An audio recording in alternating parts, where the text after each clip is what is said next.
La technique de vente est plutôt originale. Sous l'abri de la jardinerie Thomen, plus de 80 sapins sont accrochés par des fils et triés par taille. Le but, une meilleure visibilité pour les clients afin qu'ils puissent choisir leurs conifères plus facilement et à chacun sa préférence. À peu près cette taille-là. Cette taille-là, donc là c'est Ouais. 1 m, 1,25 m. Ouais. Ouais. Et un peu plus étagé.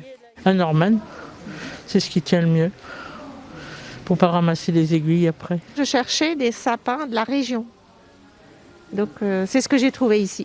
En fonction de la place que j'ai, donc il ne faut pas qu'ils ne soient pas trop larges. Je les aime bien fournis et puis de taille moyenne. Bien touffu, bien large pour pouvoir bien tout décorer comme il faut, avec beaucoup d'épines et puis pas trop grand, quoi, pas trop haut. Il faut qu'il soit beau, pas trop petit, pas trop grand, et pas mal de branches. Ici, les Norman et Epicéa sont originaires du Danemark et de Vingen-sur-Moder.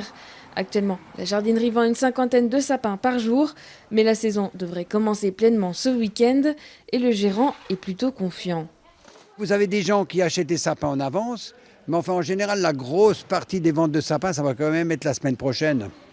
Maintenant, ça a bien démarré, donc on a une première livraison qui se fait début novembre parce que vous avez beaucoup de commerçants et de gens qui veulent de grands sapins, qui viennent tout assez tôt.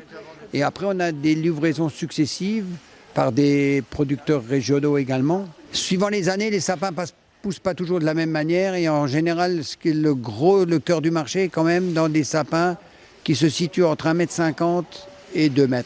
Et la plus grande quantité de sapins qui se vend, ce sont des Nordmann.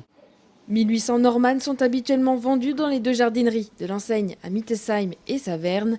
Et alors que la féerie de Noël a envahi les jardineries en ce mois de décembre, le sapin reste, au même titre que les guirlandes de Noël, les animaux lumineux et les crèches, un indispensable des fêtes de fin d'année.